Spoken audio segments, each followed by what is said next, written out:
this is sort of like induction. Induction, you have a base assumption, and you know how to go to the next step, but you assume that means this is true for n, and you can assume that because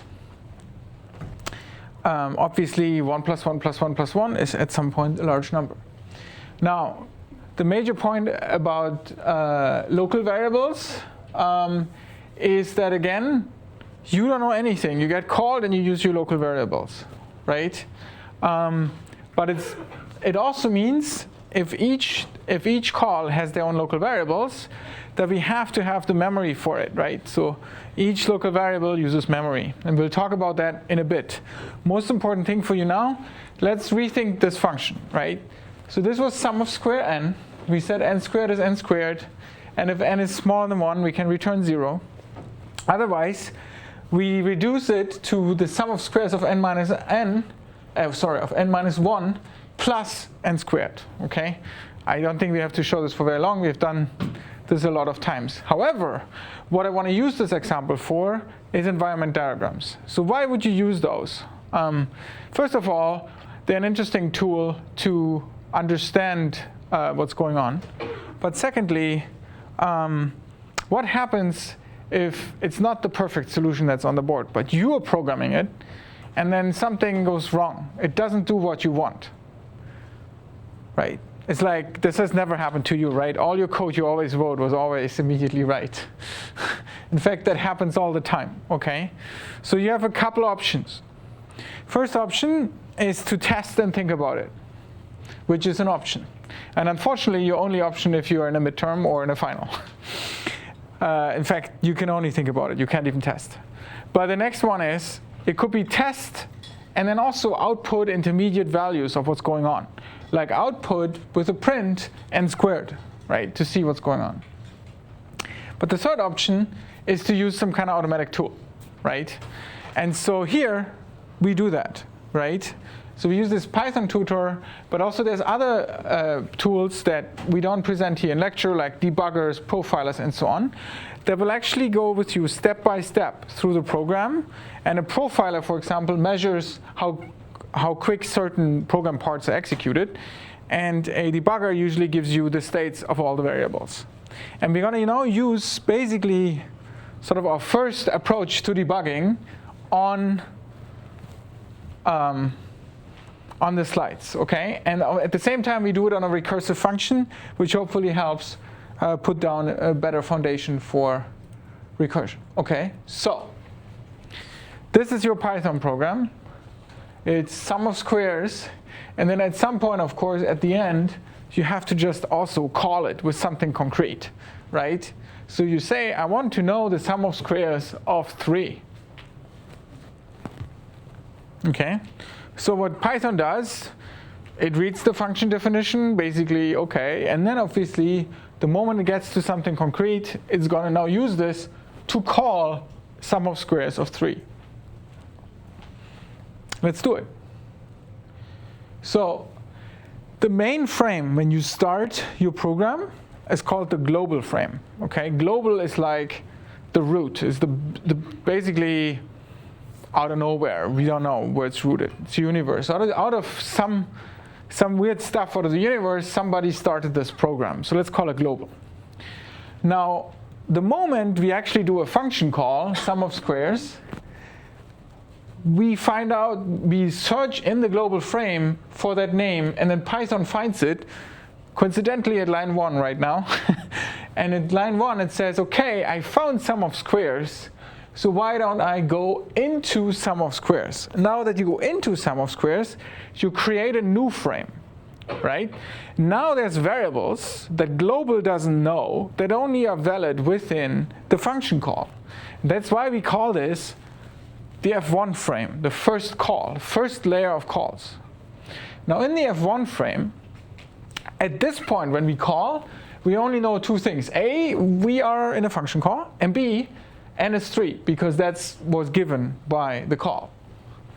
But the moment we actually go through, we'll know a little more. We know within this frame, we extend it now and say, oh, there's a variable called n squared in line 2 that is now set to n times n, or n to the power of 2. which at this point would be 3 times 3 is 9, right? So now that we have this, the next line asks, well, if n is 1 or smaller than 1, actually equals 1 in this case, so if n is 1, return 1, otherwise do the recursion step. So if n, since 1 isn't 9, it skips over this, and of course now goes and says, I need to return n squared, which I know, but I can't return it quite yet because I still have to do plus sum of squares n minus 1.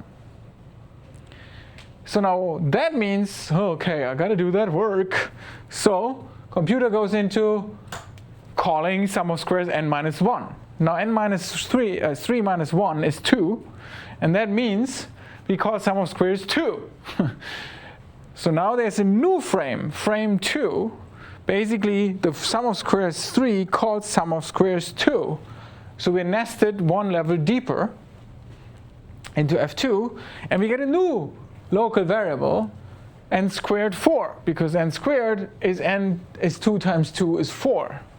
And then we ask again, is it 1? No, it's not. So what we do next is we say, we need to do that again. It's my 2 plus the sum of squares of n minus 1, which happens to be 1.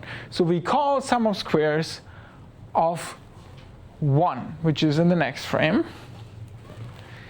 And we get to the third layer of recursion, right? So this is a frame inside a frame, frame inside a frame, inside a frame, inside a frame. So we are now in frame level deep 3, okay? As we do so, we end up with calling it with 1. Now what's interesting about n equals 1 is actually the base case, right? Oops, I'm being too fast. So yeah, n equals 1 is the base case. So as I call sum of squares n minus 1 and n now equals 1, it turns out that since n is 1, we just return 1.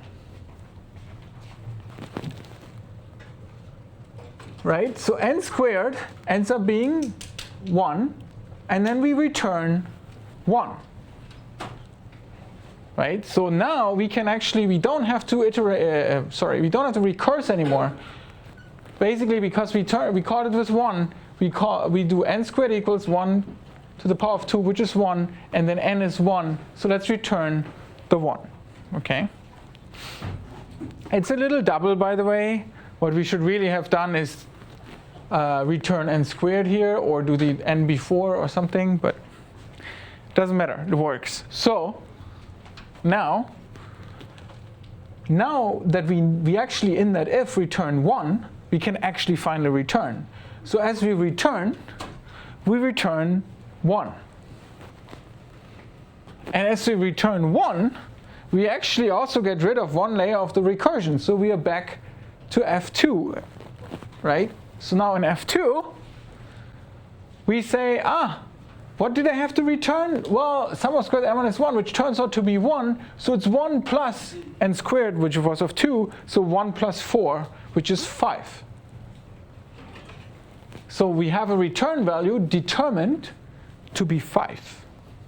Now that's cool, because now we can actually return. We return that 5 and got rid of another layer of recursion depth to go to f1. And now we do the same thing again, and 9 plus 5 happens to be 14.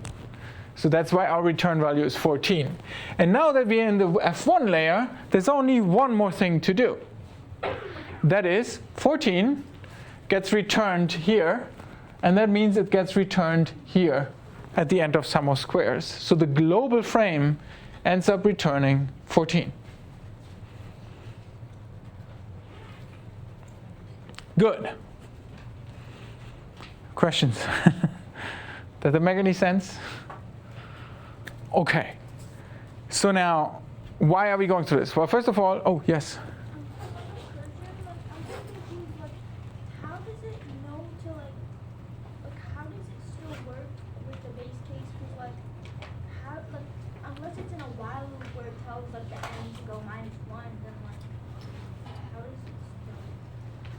So it's not in a while loop.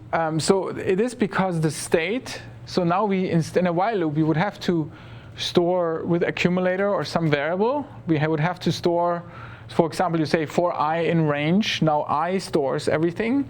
Or in a while loop, you would have to say while something and then increment maybe another an I. Now here, that's interesting, that state that's usually in the variable is stored in the parameters, right? So just like we can see here, is that the n, right, goes lower and lower and lower. It starts with the call of 3, goes to a call of 2, goes to a call of 1, and since it's done, it returns and it returns and returns. Right. How does it go low? Because you call it of n minus 1. So n comes in, and now you call it with n minus 1.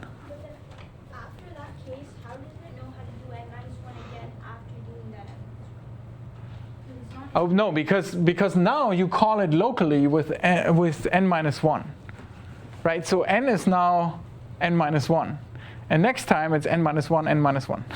Like, right? It gets lower and lower and lower and lower and lower, right? And this is the trick, so that you basically go.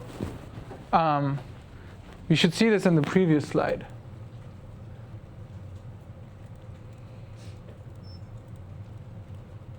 The trick is that you call it initially with n3, and then that same call calls it with n1, n2, sorry, and then it calls it with n1,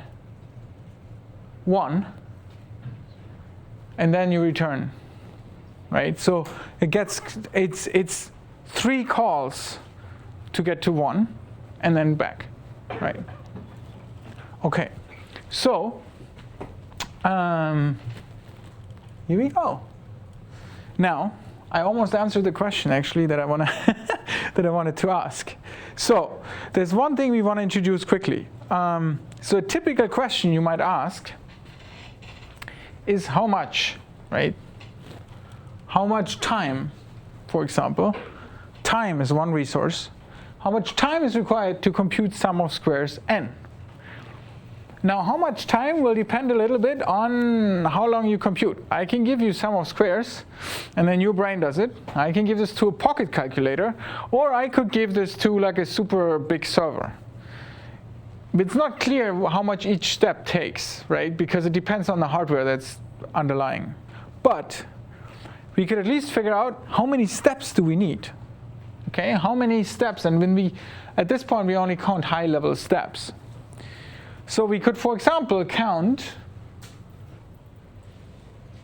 for an iterative solution or for a recursive solution, we would count differently. So for a recursive solution, it would totally make sense to just count the number of frames, right? So how many frames will be created for a number n? Did anybody count when I went through? How many frames were created for number 3? 4? That is actually true because there's a global frame. But let's ignore the global frame. For a number n, it would be n plus 1, right? Or we can just say n, right? So for number n, you create n frames. And that means you recurse n times, right? There's also the zeros recursion, right? Which is your global. That's how you get away with this. You start counting at 0.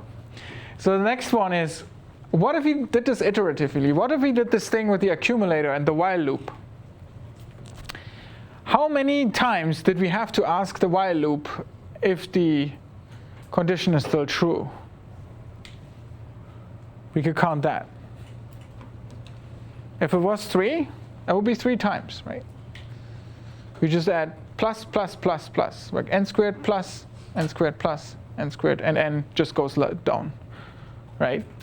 And the same with a for loop. If you did it for I in range 0 to 3, you could do the same thing. It would be 4 again because we started at 0.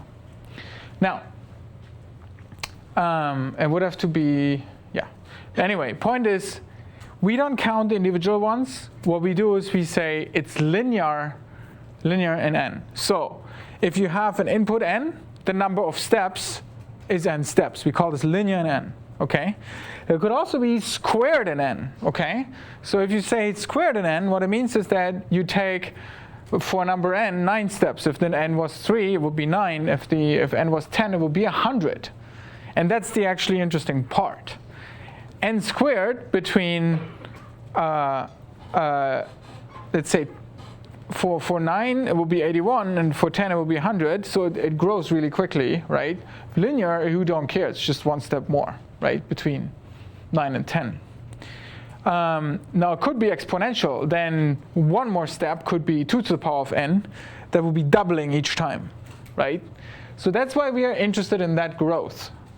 It's called sort of asymptotic growth of the function. So all I want you right now, because we will not go into depth here, is to know what it means when I say it's linear, or it's squared, or it's exponential, or it's logarithmic in n. Okay? But this is computation steps. There's another interesting thing. So there's time, and then there's space. And of course, we're not actually talking about space, real estate. Well, a little bit we do, but when we talk about memory. Now, memory obviously also actually takes space, but the interesting part here is, what's the space requirement? So how much memory do I need if I think about this in steps? Now, I think we already said this when she asked the question with the accumulator. If I have an accumulator in a while loop, how many accumulators do I need as a function of n?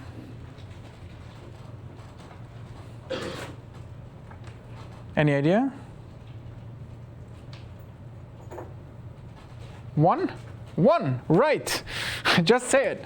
Good, 1. How many, however, because when I call a frame each time in the recursion, I will have local variables for each recursion. So that's not 1, but how many is it? What's the space requirement? Basically, what would we say? The space requirement for doing sum of squares recursively is not 1. It's also linear in n. Every time you do a function call, every step counts as 1. You have to do linear in n space. So that's interesting. That means iterative takes less space, but the same time. And recursive takes more space at the same time. Now, this is particular to this algorithm, okay? There's other algorithms where this reverses, okay? Sometimes recursion is better in terms of space, and sometimes it's not, right? It's basically what it is. So, in this case, the space requirement is for recursion is linear. That means each frame, each step takes its own memory, and for iteration, it's constant. Now, this is actually very important, okay? So we call something tail recursion only if it's linear steps. So what it is, remember tail recursion, we had this before, we called it there's a base case, and then you tail recurse, okay? So in this case, sum of squares, 1 down, okay? Again, yet another way of doing it, by the way. So, what, however, and we said this before last lecture, what if I recursed and I called myself twice? How often would the next call? Twice again, but each of them.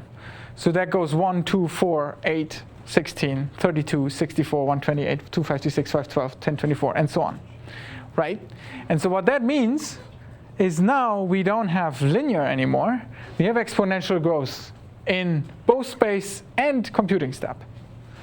That's a problem, okay? Because you can't go very far with that.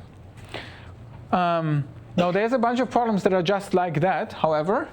Well, some of them have better solutions if you don't do them recursively. Some of them, we don't know if they have better solutions. And some of them just don't. Okay? That's what it is. Now, we call it tail recursion only if it's linear runtime. Now, you want to know something else. Now, I've pounded on it. You want to see a different recursion. We call that a tree recursion. So tree recursion is this one.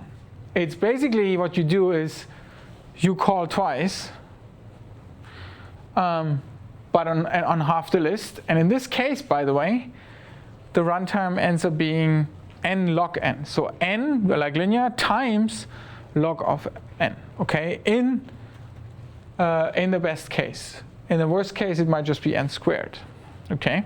Now, we can go through this a little. I will go through this a little in detail because it's a super cool, actual real-world example of using recursion. But also, there's some major tricks here. So the best way to understand quicksort, by the way, is to just implement it, copy-paste it from the slides, and just run it, okay? And just try around with it. It's fun. So the principal idea is this, right? When we have a list, okay, and if it's just a short list, as a human, you might think just like, oh, why don't we go ahead, like, let's say the list is 1, 4, 2, 3, right? If I was asking you to sort this, you would say, what's the problem?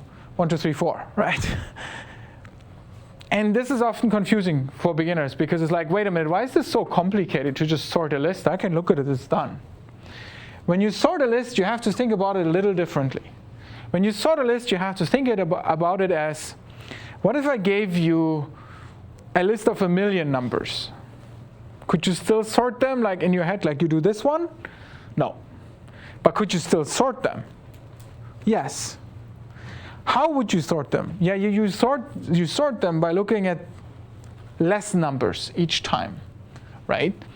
So the way to sort this is to look at just a couple numbers each time. So now the trick with quicksort is to do this recursion thing, where we basically say, well, we can look at 2 numbers each time, right? We can find out if 3 is smaller than 4, which happens to be true. So maybe let's find that out, and then quicksort n minus 1, pretty much, okay? Like that. That's the beauty and power of recursion. We've talked about this before, that this is kind of cool. So now let's look at how this works. So quicksort relies on an assumption, okay? The assumption that the numbers are completely shuffled, okay? They're not mostly shuffled, they're actually completely unsorted. Now, if you do this, what you usually would do is you would pick, so what quicksort does, it just picks a random element outside of the list that is to be sorted.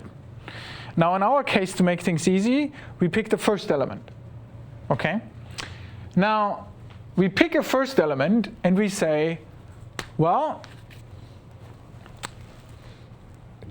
so we call the first element, we call this a pivot element, okay? So now here's what we do. We have a function called split that takes a list and a pivot element. A pivot element and a list in this case, okay? Now what we do with this is we say we split the list according to the pivot element. That means out of one list, we create 2 lists. The first list is smaller equal than a pivot element, and the second list is larger equal than the pivot element. I feel like I've showed you this before last time, right? It's the same function. And now that we have this, we just say, okay, let's sort the smaller list. Then let's add the pivot, because we know everything in lesser is smaller than the pivot.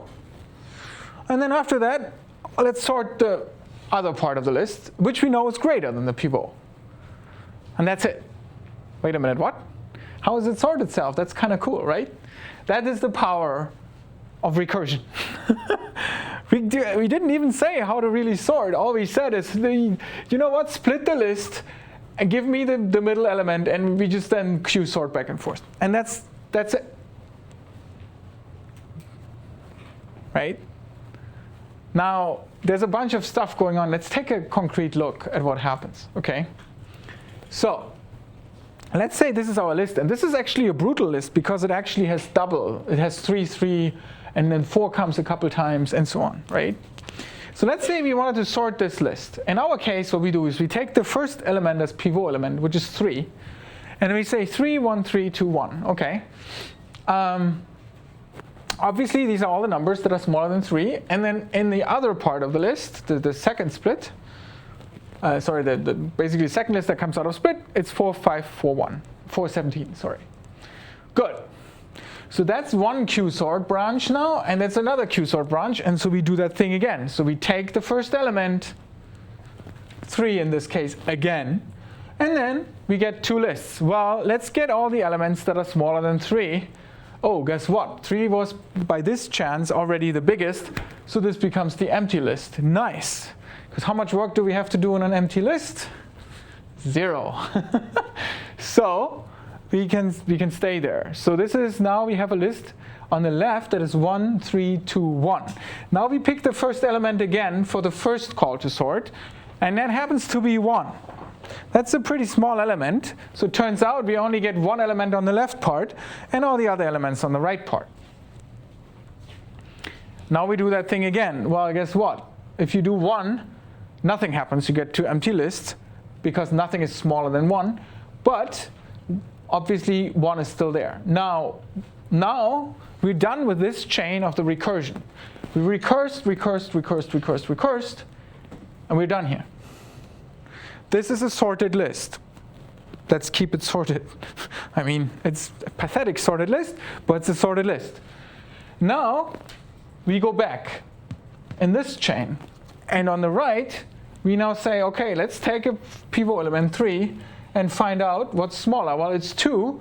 And then also, we can do that again until it's empty list again.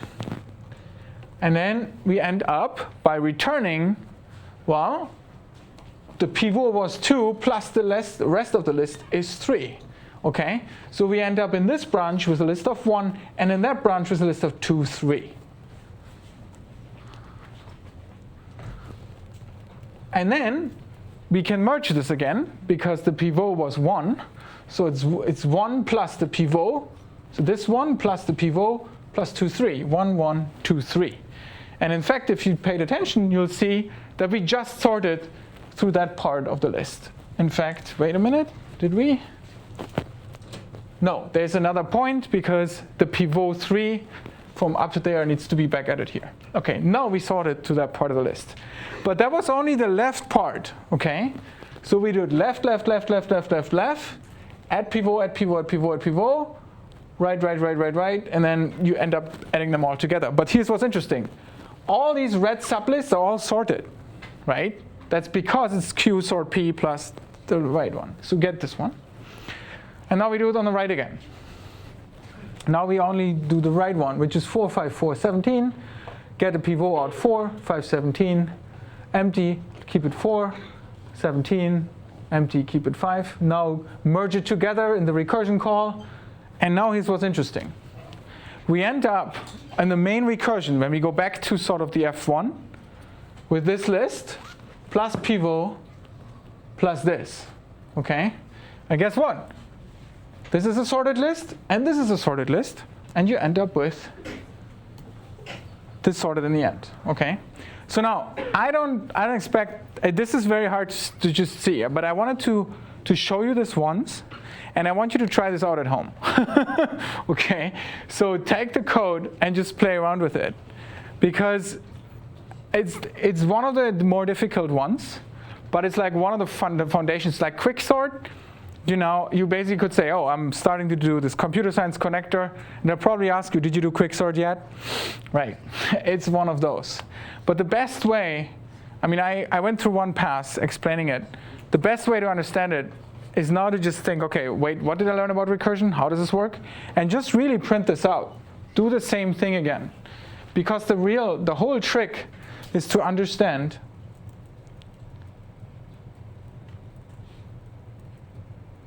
here we go. Is to understand that this is the major point of quicksort. You basically just say, split this among a pivot, and then quicksort is quicksort of the smaller list plus the pivot plus the larger list. And if you internalize that, if you print that out, it'll come to you. It's a really beautiful algorithm, but it takes a little bit, and it's very hard to just explain. But this works, and the example that you see on the slide actually also is correct.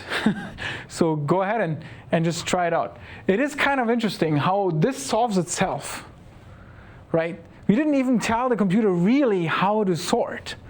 We just said, well, sorting is, if you split the list in half, I want the lower half first and the higher half there, and in the middle there's the split thing. And then recurse, please. That's it, right? And then, of course, we have to give it a base condition. And the base condition is, oh, by the way, if you have an empty list, we're done.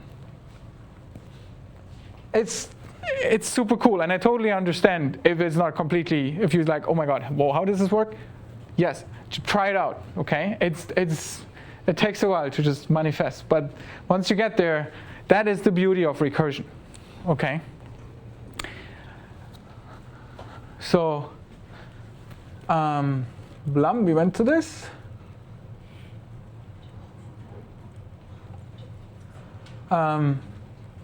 Yeah. So if you wanna really add more complication, you can also do that with the lesser equal maker. So why would you do that? Well, now you can sort strings or hello worlds or something. Basically, the point is now instead of sorting numbers, you would just use that split function with the lesser equal maker from last time, right? That's cool. Having said that, I mean, it's a cool idea, but I'm worried about it too much. Now, this is the stuff we've done so far. I wanted to add one more thing. This was the thing from last time. So remember, last time I asked, if you think about a number from between 0 and 8, and I try to guess that number, what's the best way to guess that number? And obviously I said, you can't guess the number from 0. I mean, I could go and say 1, and you say 2 and 3, but that takes n time, right? And also, if you knew I would be doing this, then you would probably always choose 8, because then it takes the most amount of time for me to find it out. But there is a better way. And the better way of doing this is, if you think of a number between, I don't know, 1 and 8 or 0 and 7, I would ask this. I take the half, and I say, is it greater or equal 4?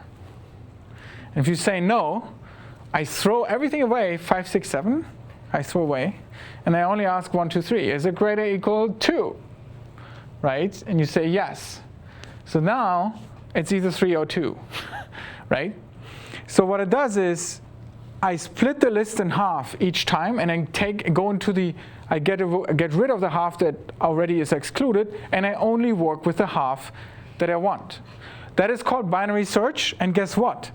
That's just recursion again. What I do is take the half, guess in the middle, and then throw away, and then guess in the middle again. Throw away until there's nothing to throw away, because that's your answer. Now, the most interesting part about that is, how long does that take?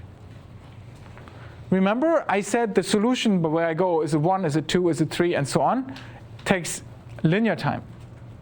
But how long does this solution take? Well, it's on the board. It takes log 2 time. It's logarithmic time. It's the best time you can pretty much get, which is when you have n elements in that list, you half, then you half again, you half again, you half again. Because you look at half, half, half, half, half, it becomes the logarithm, which is just obviously the opposite of exponential, where you double, double, double, double, double, right? So often exponential can hurt you, but if you can reverse it, then logarithm really likes you, because that means if you had a million numbers, if I asked you, can you guess a number between 0 and a million, it would still only take me 12 guesses to get to that number. That's pretty cool, right? And that's the power of recursion again. And I actually want you to try this out at home too. So you can either write a little program doing this, or you try with a friend or something and say, hey, guess a number between 0 and a million. And I will take 12 guesses. That's kind of cool, right? So that's basically the power of tree recursion. Half it, only work on what matters. Get rid of the stuff you don't need. Half it again, half it again. If you can get to halving every time, you're fast. Okay. Yeah, any more questions? Any questions? Cool, if you don't have any questions, I will not stay in between you and your weekend. I want to say one more thing. So I was asked about office hours, but I decided that the best way to do office hours is after the lecture. So it's after either lecture, which is really nice. That means like it's say, oh my God, I don't want to talk Friday night because it's already so late. The best way to go is you could come after the other lecture if you can't. It's either obviously after the Monday lecture or either after the first or after the second Monday lecture or after the first or after the second Friday lecture. Just talk to me, okay? And if there's something that requires more, we find a place to sit down and just figure it out, okay? Cool. Have a great weekend.